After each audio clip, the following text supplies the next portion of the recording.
네. 어, 저도 고민을 많이 하다가 이렇게 선교 현장 이야기는 제가 이제 기도 편지를 계속 보냈기 때문에 많이 하는 것보다 말씀을 좀 나누면 좋겠다 생각하고 말씀만 나누려고 합니다. 선교 편지를 다 읽으셨죠? 네. 네. 선교 편지를 참고하시면 좋겠습니다. 예, 오늘 말씀 여러분 이 광야에 관한 말씀은 여러분이 아주 많이 접해 보셨으리라 믿습니다. 저는 이 말씀을 준비하면서 하나님이 저에게 주시는 말씀이구나 생각하면서 그냥 광야에 관한 그 말씀을 한번 정리를 해보았습니다. 이곳에 계신 성도님들 중에도 광야의 그런 삶을 그런 길을 가고 계시는 분이 많이 있으시리라 생각이 듭니다. 그래서 말씀 속에서 광야를 어떻게 보내야 될 것인가, 또 광야가 아니더라도 내가 살아가는 지금 편안하고 안정된 이 삶 속에서 내가 어떻게 살아갈 것인가, 그런 부분을 한번 정리해 보면 좋을 것 같습니다. 오늘 본문의 말씀은 광야를 사실 10하루길이면 가나안으로 도착할 수 있잖아요. 근데 시간들 속에서, 광야 속에서 하나님의 말씀을 순종하지 않고 자기의 길로 가다가 오랜 시간을 더 방황하는 그런 광야의 길을 거치고 난 다음에 다시 한번 이 광야의 2세대, 1세대가 죽고 2세대가 이제 가나안으로 들어가기 직전에 하나님 앞에서 어떻게 살아야 될 것인가, 무엇을 절대로 잊지 않아야 될 것인가에 관한 그런 말씀을 다시 한번 경고하고 있는 그런 말씀입니다. 그래서 그 가나안으로 들어갔을 때에 너희들이 풍요가 있고 안정감이 있고 그럴 때에 조심해야 될 것, 그런 부분을 말씀하고 있습니다. 조금 전에 본문을 우리가 읽었는데 그 읽은 말씀 속에서 은혜가 되신 줄로 믿습니다. 오늘 이 말씀을 보면 결국엔 이 말씀으로 경고를 했음에도 불구하고 이스라엘 백성들은 나중에 그 풍요의 신 바알을 섬기고 결국 우상 숭배를 하면서 하나님과 멀어지는 그 길을 가게 되고 또 광야 같은 그런 아픔을 다시 겪게 되는 그런 일들이 있습니다. 그럼에도 불구하고 이 광야에서 어떻게 살아야 할 것인가, 그리고 광야를 거쳐서 나갔을 때에 어떻게 살아야 할 것인가, 이 부분은 참 중요한 것 같습니다. 여러분, 우리 인생을 생각할 때 여러분은 인생을 어떤 모습으로 바라보고 계십니까?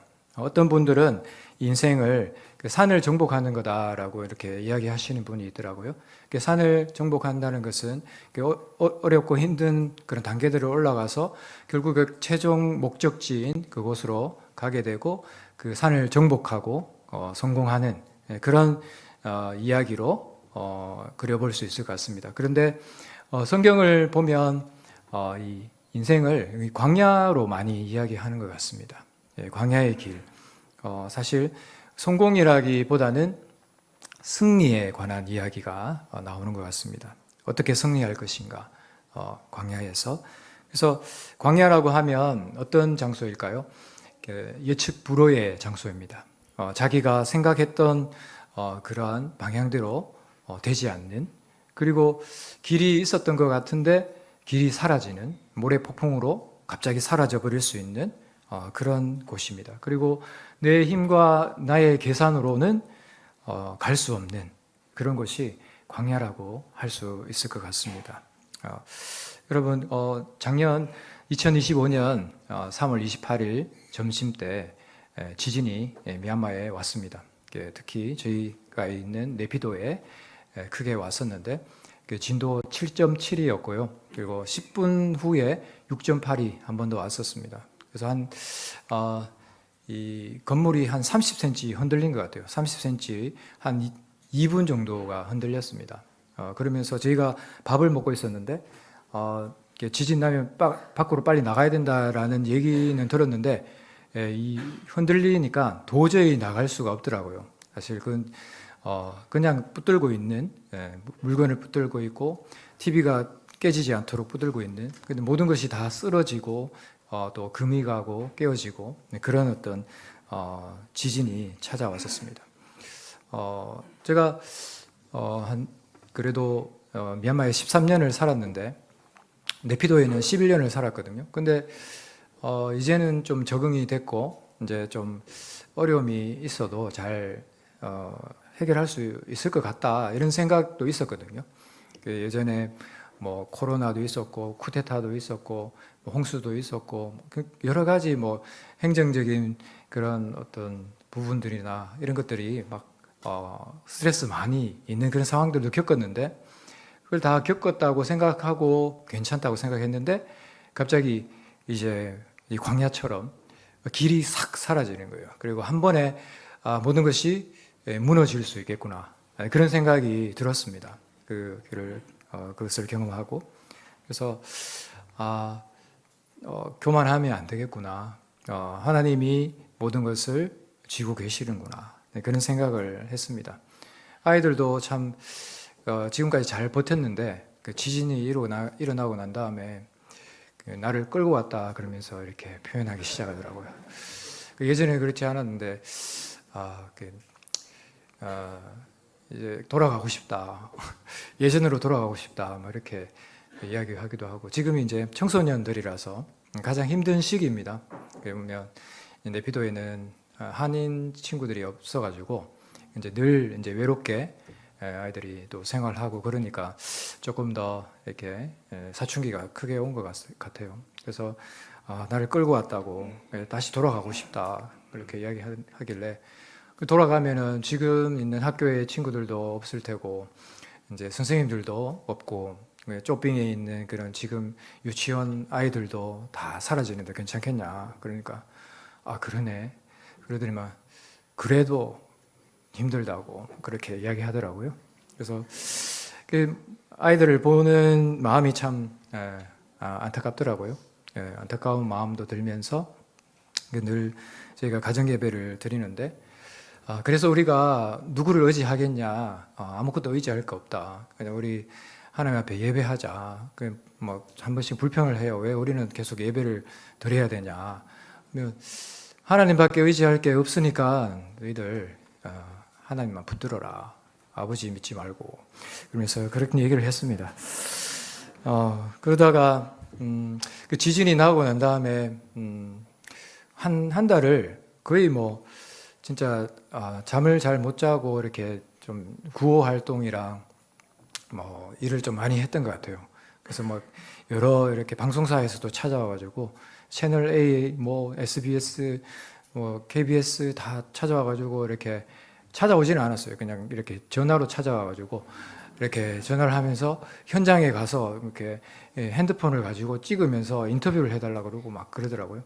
그래서 막 찾아가서 현장을 인터뷰하기도 하고 이제 미얀마를 돕는 길이라 생각하고 저는 이제 그렇게 막 연락이 오면 오는 대로 구호 활동을 나가고 쌀을 전달하고 이렇게 한 달을 계속 보냈던 것 같아요. 그러면서 또 이렇게 비자 문제도 이렇게 나라에서 갑자기 교육 비자가 나오지 않으면서 비자를 이렇게 안 주게 되고 그러면서 또 이렇게 비자 문제로 좀 고통을 좀 당하긴 했습니다. 그래서 그런 일들이 겹치기 시작하면서 결국엔 제 몸에 이제 이상이 찾아오더라고요. 갑자기 이제 숨이 안 쉬어지는 그런 상황이 찾아와서 숨이 안 쉬어지는데 그래도 잠도 안 오더라고요. 잠도 안 오고 그리고 잘 먹을 수도 없고 그래서 그 한 달을 이제 미얀마에서 이런저런 병원들을 다 찾아다니면서 이렇게 찾았는데 이제 현지에서는 해결이 안 돼서 결국엔 제가 천식이 아니라는 판정을 받고 난 다음에 바로 이렇게 비행기를 타고 한국에 잠깐 와서 이제 조치를 취하고 다시 이제 미얀마로 들어갔었습니다. 예. 그러면서 저는 이제 그 당시에 이제 장로님께도 폐를 많이 끼쳤는데 장로님 댁에도 이제 가서 또 조치를 취하고 뭐 그랬었는데 그때 이제 숨이 안 쉬어져가지고 이제 이렇게 정면으로 바라보면 숨이 안 쉬어지더라고요. 잘 이게 병명이 그 역설적 성대 운동 증후군이라고 그러더라고요. 처음 들어보셨죠? 네. 그래서 저도 이제 그 서울 보라매 병원에서도 이제 물리 치료사가 제가 이때까지 3명 봤습니다. 3명 이런 이제 현상을 겪은 사람을. 그래서 희귀한 병인 것 같습니다. 그래서 숨이 잘 안 쉬어지는데, 근데 이제 이렇게 고개를 이렇게 들면 숨이 쉬어지더라고요. 예.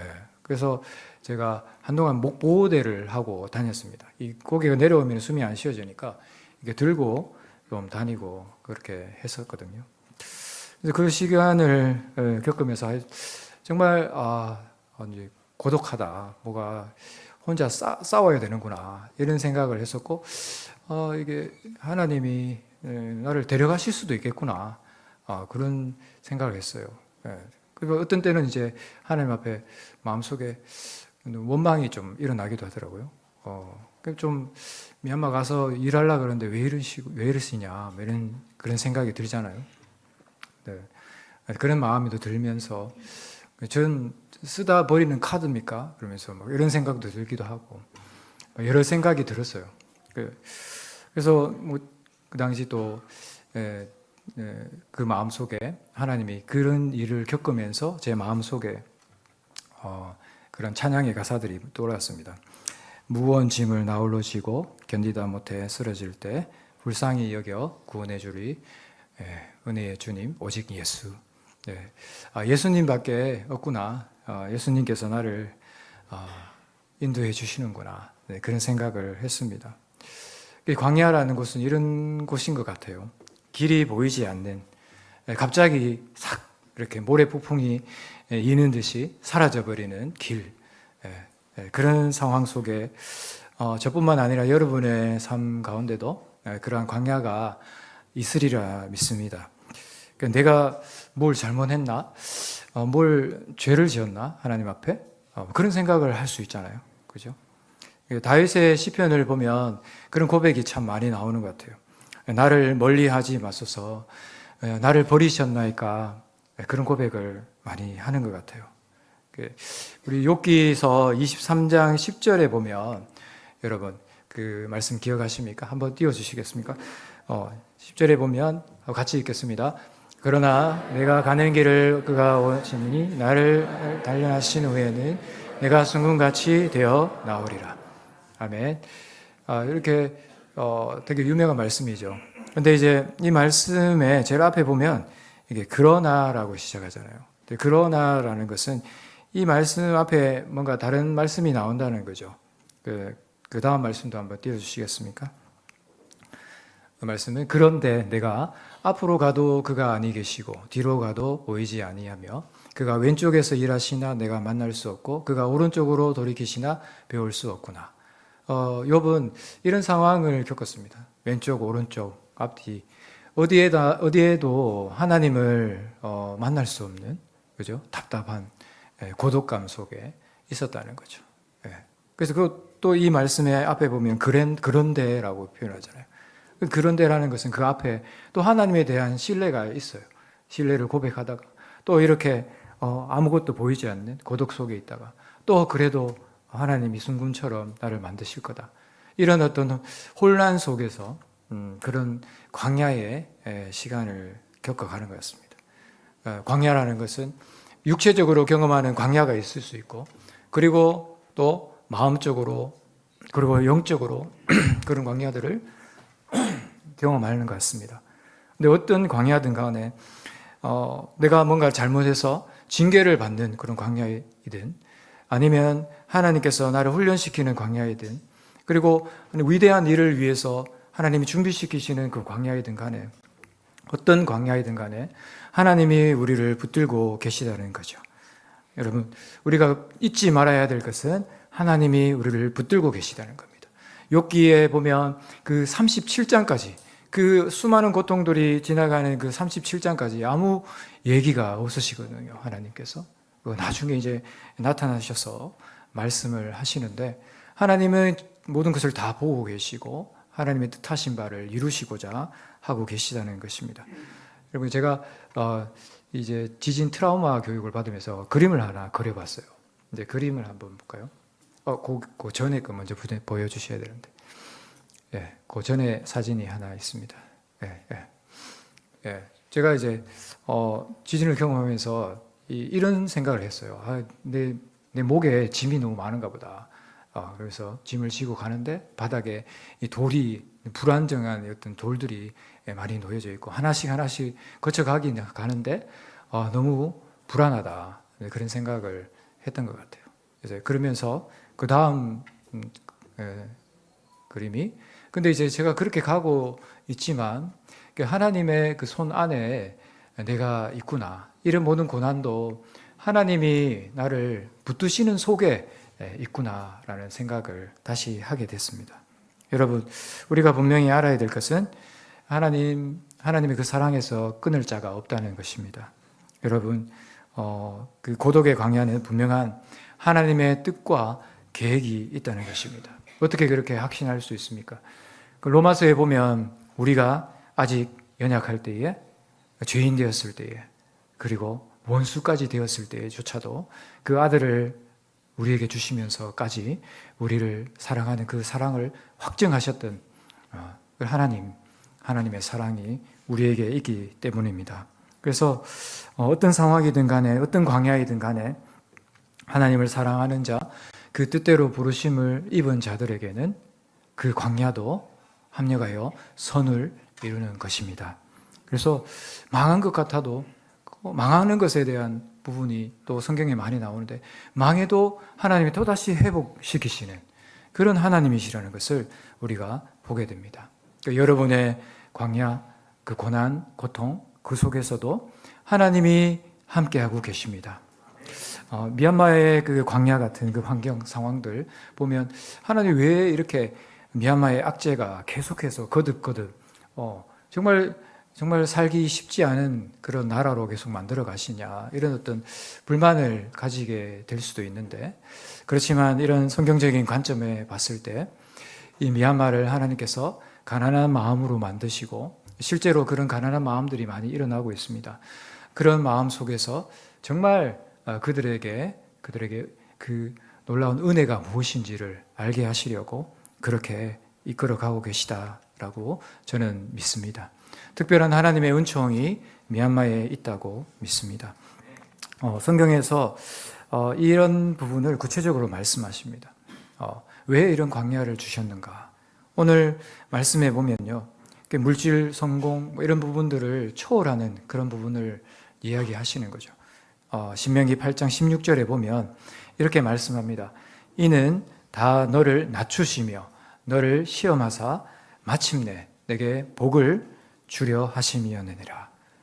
광야에서 이런 일들, 이런 속에서 하나님이 어떻게 거쳐가셨는지 쭉 이야기하고 난 다음에 이것이 왜 그랬냐 하면 너를 낮추시고 너를 시험하셔가지고 마침내라는 것은 하나님의 분명한 때가 있다는 거죠.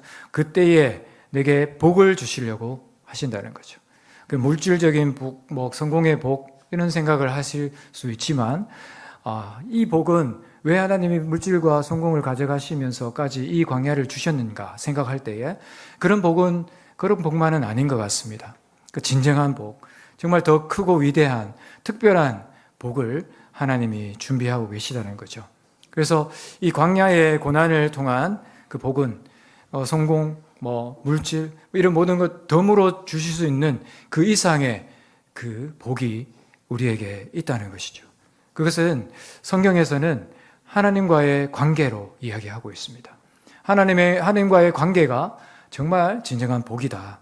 그렇게 말씀하고 있습니다. 광야 속에서 낮아지고 겸손해지고 그리고 우리의 영적인 시각과 청각이 열리게 되면서 하나님 관계가 회복되는 것. 그게 하나님이 주시는 그런 복이라는 것입니다. 이사야 43장 18절에서 19절에 보면 이런 말씀을 합니다. 한번 읽어볼까요? 시작. 너희는 이전 일을 기억지 말며 옛날 일을 생각하지 말라. 보라, 내가 새 일을 행하리니 이제 나타낼 것이라. 너희가 그것을 알지 못하겠느냐? 반드시 내가 광야의 길을 사막의 강을 내리니. 할렐루야. 네, 여러분 예전 것은 우리의 마음에 들지 않을 수도 있고 뭔가 답답한 일이 있을 수 있습니다. 그렇지만 하나님이 새 일을 행하겠다고 말씀하십니다. 그리고 반드시 반드시라고 이야기하시죠. 반드시 광야의 길을, 사막의 강을, 여러분, 광야의 사막에 그런 것들이 있을 수 있습니까? 그렇지만 하나님은 그렇게 회복시키시고 그렇게 하실 것이라고, 반드시 하실 것이라고 말씀하고 있습니다. 그리고 이사야 49장 14절에서 16절 말씀, 이 말씀은 이 바벨론 포로 기간입니다. 여러분, 가나안에 들어가면 모든 것이 잘 될 것 같았지만, 그러나 하나님의 말씀을 순종치 않고 겸손하지 못하는 그 삶 속에서 결국엔 바벨론으로 70년이라는 그 시간 동안 또 끌려가게 되잖아요. 그러면서 그 시간 속에서 사람들은 그런 생각을 할 수 있는 것 같습니다. 나를 버리셨구나, 나를 잊으셨구나, 그죠? 한번 띄워주시겠습니까? 오직 시온에 이르기를 여호와께서 나를 버리시며 주께서 나를 잊으셨다, 이런 식으로 이제 표현을 한다는 거죠. 근데 어떻게 표현하시죠? 그 다음 부분은 여인이부터 한번 읽어볼까요? 여인이 어찌 그 젖먹는 자식을 잊겠으며 자기 태에서 난 아들을 긍휼히 여기지 않겠느냐. 그들은 혹시 잊을지라도 나는 너를 잊지 아니할 것이라. 내가 너를 손바닥에 새겼고 너의 성벽이 항상 내 앞에 있나니. 여러분, 내가 너를 내 손바닥에 새겼다라는 표현이 있는데, 여러분, 뭔가를 잊지 않기 위해서 손에 기록을 해본 적이 있으십니까? 예, 계속 기억하고 잊지 않기 위해서 하는 거잖아요. 근데 새겼다라는 이 원래의 표현은 정말 잊지 않기 위해서, 영원히 기억하려고 지워지지 않는 기록을 위해서 새겼다라는 표현이거든요. 그래서 이 새기는 것은 고통이 따릅니다. 하나님께서 우리에게 그 고통이 따르는 그러한 우리의 새김을 하고 계시다는 거죠. 늘 기억하고 계시다는 겁니다. 우리만 광야에 그냥 내버려 두시는 것이 아니라 고통을 감내하시면서 함께 아파하시면서 우리를 손바닥에 새기며 항상 잊지 않기 위해서 바라보고 계시다는 거죠. 그리고 그 성벽, 우리가 무너진 그 성벽, 우리의 무너진 삶과 정말 회복이 필요한 그 우리의 상황들을 하나님이 끊임없이 항상 기억하면서 보고 계시다는 그런 표현입니다. 여러분, 그것을 잊지 않기를 소망합니다. 광야를 거쳐간 구체적인 그런 성경의 인물들이 있죠. 그 인물들을 한번 생각해 보면 이스라엘 백성들도 있고, 그리고 모세의 그 40년 광야, 그리고 다윗의 10년이라는 그런 광야의 삶이 있었고, 바울의 3년의 광야의 그 삶이 있었습니다. 요셉의 그런 어떤 아픔의 그 13년이라는 그 광야의 그런 시간들이 있었습니다. 그리고 세례 요한도 오히려 그 광야로 들어가서 메뚜기와 석정을 먹으면서 그렇게 광야의 삶을 살죠. 그리고 예수님께서 40일 금식을 하며 광야에서 시험을 받으시고, 그런 많은 그런 광야의 삶을 거쳐간 분들이 있습니다. 특별히 저는 베드로를 생각했습니다. 요한복음 21장의 베드로를 보면 사실 예수님을 배반하고 그 마음이 어떻겠어요? 실망감과 좌절감과 그런 고통 속에 있는데 고기까지 잡히지 않는, 그죠? 밤새도록 고기를 잡았는데 고기도 잡히지 않는 그런 광야 속에 있을 수 있습니다. 근데 밤새 어떤 이제 목사님은 이런 표현을 하시더라고요. 밤새 고기를 흩으시는 하나님. 여러분, 밤새 고기를 열심히 성실하게 고기를 잡았는데 밤새 이렇게 하나님이 고기를 흩으시는 거예요. 이제 왼쪽으로 던지면 오른쪽으로 흩으시고, 근데 마지막에는 어느 쪽이죠? 마지막에는 오른쪽입니다. 오른쪽에 그냥 고기를 확 모아주셨어요. 모아주셔가지고 잡았습니다. 근데 여러분, 가만히 생각하면 이 베드로가 헛거물질을 정말 던진 거잖아요. 정말 성실하게 헛거물질을 던진 것 같아요. 밤새도록. 근데 중요한 것은 방향인 것 같습니다. 삶의 방향. 하나님이 무엇을 원하시는지 모르고 그냥 헛거물질만 계속 할 수 있는 우리 인생이라는 거죠. 그래서 우리는 그런 고백을 해야 되는 것 같습니다. 내 힘으로 안 됩니다. 하나님, 내가 할 수 있는 것이 아닙니다. 그렇게 고백하는 그런 은혜가 우리에게 있기를 소망합니다. 여러분, 사도행전 22장에도 있습니다. 사도행전 22장에 보면 기고만장한 그런 바울이, 사울이었죠? 사울이 갑작스럽게 눈이 멀게 됩니다. 눈이 갑자기 안 보이는 거예요. 여러분, 그런 경험을 하게 되면 어떨까요? 그런 상황에서, 그 고통 속에서 결국에는 이 바울이 이런 고백을 합니다. 주님, 무엇을 하리까? 이렇게 물었어요. 묻고 나니까 예수님께서 구체적으로 어떻게 해라, 누굴 찾아가라, 뭐 이렇게 하면서 이제 안내를 해주셨죠. 결국 하나님만 바라보고 자신을 의지하지 않는 하나님의 원하시는 그 방향을, 삶의 방향을 초점을 맞추고 달려가는 것이 우리 광야에서 벗어나는 길입니다. 그래서 우리가 주목할 말씀은 오늘 본문 말씀 8장 20절에 분명히 말씀하듯이 여호와의 소리를 청종해야 된다. 그죠? 여러분, 여호와의 소리를 청종하는 것이 기본적으로 가장 중요한 부분이라는 거죠. 들을 수 있는 귀가 중요하다는 거죠. 베드로전서 5장 5절에서 7절에 보면 겸손한 자에게 은혜를 베푸신다고 합니다. 겸손한 자는 어떤 모습일까요? 하나님의 능하신 손을 볼 줄 아는, 하나님이 이걸 하셨다는 것, 그가 너희를 돌보심이라. 내가 아니라 내가 했던 것이 아니고 하나님께서 너희를 돌보셨고 하나님의 능하신 손 때문에 이렇게 되었다라고 말씀하시는 겁니다. 결국에는 우리가 듣는 귀가 청종할 수 있는 영적인 귀가 열려야 되고, 결국에는 하나님의 능하신 손이 어떻게 일하고 계시는지를 보는 그런 영적인 눈이 열려야 될 줄로 믿습니다. 여러분, 그래서 이 본문의 8장 11절에 보면 기억하라, 잊지 말아라, 잊지 말고 기억해라 라고 이야기합니다. 배부르고 또 안정감이 있고 안정이 되고 그럴 때에 교만이 찾아오는데 절대로 잊어서는 안 된다. 하나님의 능하신 손을, 너를 지키시는 그 손을 잊어서는 안 된다. 그렇게 당부하고 있다는 것입니다. 여러분, 오늘 말씀의 17절, 18절에는 또 이렇게 말씀합니다. 내 능력, 내 손이 아니다. 하나님의 능력이다. 내 능력으로, 내 손으로 뭔가를 했던 것 같지만 그게 아니라고 그렇게 말씀합니다. 그 재물을 얻었다면 그 재물을 얻을 수 있는 능력을 누가 줬느냐라고 그렇게 말씀하고 있다는 거죠. 그래서 이사야 55장 6절에서 8절에 보면 내 생각을 버리고 하나님의 생각에 맞추라 이렇게 말씀합니다. 여기 보면 악인은 그의 길을, 불의한 자는 그의 생각을 버리고 여호와께로 돌아오라. 그리하면 그가 긍휼히 여기시리라. 우리 하나님께로 돌아오라. 그가 너그럽게 용서하시리라. 이는 내 생각이 너희의 생각과 다르며 내 길은 너희의 길과 다름이니라. 여호와의 말씀이니라. 아멘. 여러분, 우리의 시선이 내 생각, 내 길, 거기서 머물면 안 됩니다. 하나님께로 모아져야 되는 줄로 믿습니다. 그 욥기서에 보면 이 욥이 계속해서 이 다른 사람들과 논쟁을 하죠. 너가 뭘 잘못했기 때문에 그렇다. 뭐 이런 얘기를 하는데 하나님에 대해서 막 논쟁을 하기 시작하고, 그리고 자기 의로움에 대해서 막 논쟁을 하기 시작해요. 그러면서 나중에 하나님을 다시 만나게 됩니다. 그러면서 자기 교만함을 회개하는 거예요. 제가 하나님을 잘 알지도 못하면서 하나님에 대해서 이야기하고 의로움에 대해서 이야기를 했습니다. 그러면서 회개하면서 고백했던 그 고백이 예전에는 귀로만 들었는데, 그죠? 눈으로 이제 하나님을 봅니다. 이렇게 고백을 한다는 거죠. 그죠? 백문이 불여 일견이라 하지 않아요? 그래서 하나님을 보는 그 영적인 그런 고백.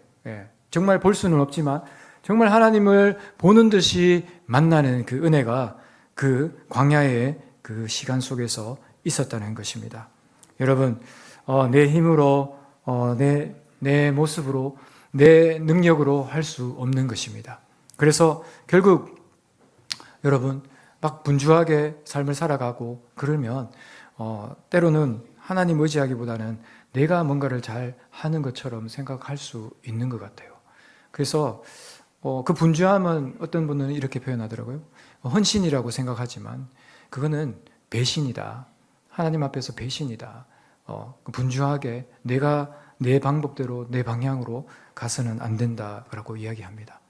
여러분, 광야에서 가나안으로, 이제 광야를 거쳐야 가나안으로 가게 되는데, 광야에서 가나안으로 간다는 것에서 이 가나안은 때로는 반전이 있습니다. 약속의 땅이고 젖과 꿀이 흐르는 땅이지만 가나안에 가서도 여러분 광야가 있습니다. 지리적으로 봤을 때 그거 안에도 광야가 있다는 거죠. 여러분, 중요한 것은 그 가나안에 도착하더라도 하나님과 함께하지 않는 그 풍요는 광야라는 것이죠. 여러분, 하나님과 함께하는 그 삶만이 정말 광야가 아닐 수 있습니다. 우리가 때로는 성공에 집착하는 삶을 많이 살잖아요. 성공을 위해서 많이 달려가는데 그런데 그 과정 가운데 여러분, 우리가 기억해야 될 것은 정착하고 안정감이 있고 배부름이 있고 그것이 찾아올 수 있습니다. 그때에 중요한 것은 하나님 덜 의지하는 그 마음에 교만함이 싹 들 때에 그것을 주의해야 할 것입니다. 우리는 꼭 경계해야 합니다. 우리 학교 선생님 중에 티처 킨이라고 있는데요. 그 선생님이 학교에서 일을 하다가 갑자기 돈을 더 많이 벌기 원해서 그리고 남편을 따라가기 위해서 가버렸어요. 갑자기 이야기하고 가버렸어요. 가지 말라고 그렇게 가면 안 된다고 이야기했는데 가버렸어요. 그러면서 돈은 한 3, 4배를 벌었던 것 같아요. 그래서 거기 가서 아주 험악한 인생을 살았습니다. 험악한 인생을 살았습니다. 얼마 전에 보이스피싱 이제 캄보디아 사태가 있었는데 사실 원산지가 미얀마거든요. 그곳에 있었던 것 같아요. 거기서 험악한 인생을 살다가 다시 돌아와서 지금 이제 쪼삥 유치원의 담당자로 일하고 있습니다. 그래서 그 살아왔던 이야기를 들으니까 정말 자기가 뭔가를 할 수 있는 것이 그렇게 생각했던 것 같아요. 그러다가 하나님이 그 광야를 주시면서 그 마음이 변화되는 것을 보게 되었습니다. 여러분, 광야를 맞을 때 우리는 어떤 태도로 살아야 합니까? 광야를 맞을 때 때로는 우리 조급해질 수 있는 것 같습니다. 좀 빨리 하나님 왜 저에게 이것을 주셨습니까? 좀 빨리 벗어나게 해주세요. 그런 마음이 들 수 있잖아요. 그런데 그 마음이 아니라 우리가 가져야 할 마음은 하나님 무엇 때문에 이것을 주셨습니까? 제가 무엇을 하면 되겠습니까? 라고 듣는 귀를 열어야 될 것입니다. 그럴 때에 하나님께서 반드시 말씀하실 것입니다. 우리가 그렇게 가지 않으면 여러분 10하루길이 2년이 되고 2년이 40년이 되고 40년이 70년이 되고 여러분 그런 고통 속에서 그런 광야 속에서 맴돌 수밖에 없는 우리의 삶인 것 같습니다. 여러분, 하나님의 마음과 뜻을 아는 것이 중요합니다. 광야의 삶을 살아갈 때에 여러분 광야에서 살아남기가 쉽지는 않죠. 근데 광야에서 너무 쉽게 잘 살아가는 동물이 있습니다. 그게 뭐죠? 낙타입니다. 낙타는 정말 그 광야에 최적화된 동물입니다. 발과 눈썹과 그 코를 막는 그런 자동으로 막는 그런 그리고 딱딱한 그런 피부 모든 것이 최적화되어 있습니다. 그래서 광야를 잘 살 수 있죠. 그처럼 우리도 이 낙타처럼 준비되어 있으면 우리가 그러한 낙타처럼 준비된다면 광야가 오더라도 광야의 삶을 살아가더라도 우리가 승리할 수 있을 줄 믿습니다. 특별히 이 낙타의 등에는 혹이 있는데 그 혹은 지방입니다. 지방인데 이 지방이 결정적인 순간에 이 지방을 분해시킨다고 합니다. 지방을 분해시키면서 거기서 영양분이 나오고 그리고 물이 나온다고 합니다. 그래서 여러분, 우리도 그 말씀의 영양분, 정말 우리의 영적인 영양분을 우리가 준비하기를 원합니다. 언제 어떤 상황 속에서도 정말 하나님 의지하고 하나님 신뢰하는 그 믿음이 떨어지지 않도록 날마다의 삶 가운데서 우리가 낙타처럼 준비하기를 소망합니다. 우리 주님께 붙어 있기를 소망합니다. 그리고 주님의 멍에를 지기 원합니다. 나의 어떤 방향과 나의 인생의 길, 이게 아니라 주님과 함께 주님의 멍에를 매야 됩니다. 하나님이 원하시는 방향, 삶의 방향, 그것이 중요한 것이죠. 결국 우리가 정리하자면 광야를 맞을 때에 우리가 절대 낭망하거나 절망해서는 안 됩니다. 하나님의 은혜가 우리와 함께하고 계십니다. 하나님의 사랑에서 그 무엇도 끊을 수 없습니다. 하나님의 여러분을 사랑하고 계십니다. 그 순간 속에서 정말 망한 것 같은 그런 상황 속에서도 하나님이 함께하고 계십니다. 하나님이 회복하시려고 준비하고 계시다는 것입니다. 그리고 사단에게 절대 속아서는 안 됩니다. 사단은 저 거짓말로 여러분에게 낭만시키고 절대 하나님의 일을 하지 못하게 할 것입니다. 그리고 두 번째로 조급함을 가져서는 안 됩니다. 여러분, 정말 빨리 끝내주세요. 왜 이렇게 길어요? 이런 얘기가 아니라 하나님 무엇을 하면 좋겠습니까? 어떻게 가면 좋겠습니까? 하나님이 원하시는 것이 무엇입니까? 무엇을 배워야 할까요? 이렇게 물을 수 있기를 소망합니다. 우리의 영적인 눈과 귀가 열리기를 소망합니다. 그리고 참된 복이 무엇인지, 정말 그냥 세상의 복이 아니라 참된 복이 무엇인지, 내가 이 광야를 거쳐서 하나님 나에게 주시는 복이 어떤 복일지 한번 소망해 보시기를 소망합니다. 그리고 낙타처럼 영적인 영양분을 매일의 삶 가운데서 준비하시고, 그래서 어떤 광야가 온다 할지라도 하나님 앞에서 하나님의 음성을 듣고 하나님의 능력을 보면서 그렇게 승리하시는 여러분이 되시기를 소망합니다. 마지막으로 정말 또 다른 관점에서 이 광야를 보면 세례 요한도 광야로 자원해서 들어갔죠. 그리고 예수님께서 그 십자가의 그 광야를 위해서 이 인생의 인생으로 오셨습니다. 예수님께서 왜 그렇게 하셨습니까? 예수님께서 본을 보이셨죠. 그리고 하나님의 미랄이 되셔서 그 영혼을 구원하시기 위해서 오셨죠. 바로 예수 그리스도의 그 걸음을 통해서 우리가 이렇게 구원받고 또 누군가가 구원을 받을 수 있습니다. 여러분, 우리도 광야에 최적화된 사람이 되어서, 그리고 오히려 광야로 나아가서 광야 속에서 고통하고 있는 사람들을 도울 수 있는 그러한 축복의 통로가 다들 되시기를 소망합니다.